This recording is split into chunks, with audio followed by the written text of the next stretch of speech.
MMA Fighting, and we are here with Paul Felder ahead of his rematch with Edson Barboza, which will act as the co-main event of UFC 242. I gotta ask you, Paul. I'm a fair-skinned gentleman myself, and the sun has not been very kind to me over here. No. How are you finding it? I'm staying out of it as much as possible. I see everybody relaxing by the pool and going to the beaches. I'm like, I will be in the hotel, in my room. I have a balcony that I can, if I want to just peek out and look up at the sun and see the beaches and stuff like that, that's about as close as I'm getting to it right now. I'm not trying to get a sunburn before my fight on Saturday night. Could you imagine that this week is the week I decide I'm going to go get some sun and I get burnt to a crisp? No. What was the travel arrangement like for you? Because it's quite a substantial trip, and I was speaking to the co-host of Eurobash, Niall McGrath, and he was saying you had paid for first-class flights to go over. Did you do that from based on a previous experience? Like, did you just find a trek like that can kind of mess up your body a little bit ahead of a big fight? Yeah, well, I know that when I flew to Scotland, and that's nowhere near the flight that this was, that was an economy, and we were like on a plane going from Philly to Scotland, and there was no TVs, no anything. It was just miserable. So this time around, I was like, all right, when I fly with the UFC, I get to fly nice when I do commentary. So now that I'm a fighter, I don't get to fly nice all of a sudden. So I was like, I took that into my own hands, and we changed that. So I was able to kick back, put my feet up. They were bringing me giant liters of water. I fasted the whole time, chugged water, peed whenever I wanted, walked around. I was stretching my legs. I was even shadow boxing over by the bathroom at one point. So I would sleep when I wanted to sleep, stay awake when I wanted to stay awake. That's what we kind of decided on the way over here. What's the best thing? It's like, look, it doesn't matter what we're going to do. We're going to be tired when we get in. So we flew direct from Chicago to Abu Dhabi. So I drove from Milwaukee with my teammate Craig and dropped off the rental car that I had, and we went straight over. So there was no connections. It was just a straight shot. Got in at 7:30 Abu Dhabi time, ran 4 miles, saunaed, went to bed. Do you think that's something you might have a word with the brass about someday, maybe to roll it out for fighters? Do you think that would be a good thing?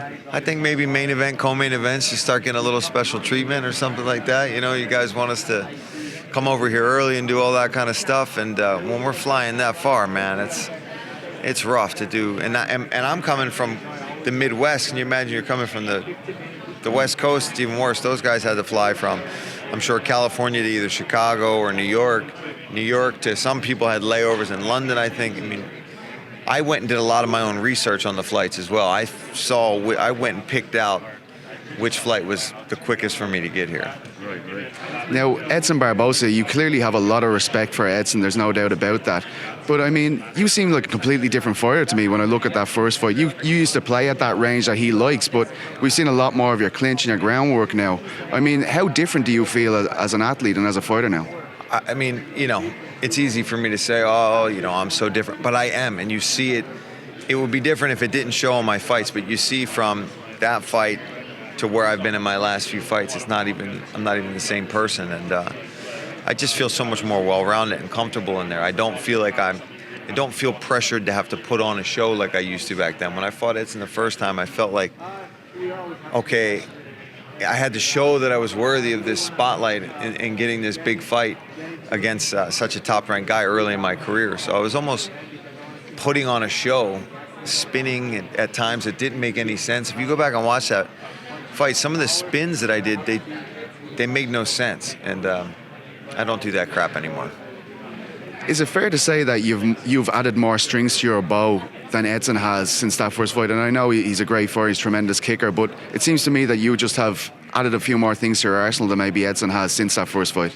Yeah, I mean, I think so. I'm sure he's going to say, no, I've added this or that. So I mean, we can debate back and forth on who's added more to their game. And the real thing is we're going to find out on Saturday night who's added the better aspects to their MMA game and who's going to be more well-rounded. So, but obviously I feel like I have. I mean, I was definitely just a striker when I first showed up, and now I feel like you've seen if I get it to the ground, I can avoid submissions. I can look for my own submissions. My ground and pound is vicious when I want it to be. I look to take your head off with every elbow that I throw.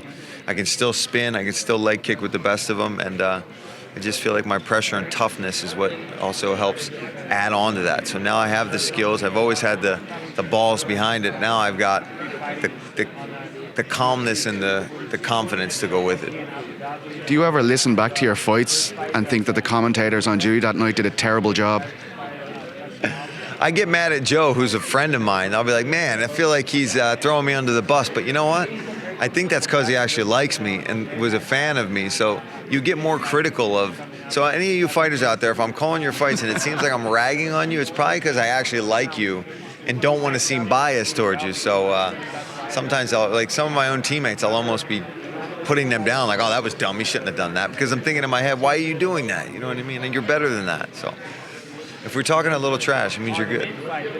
Thanks so much, Paul. I really appreciate it, man. All the best. Great to see you, brother. You too, man.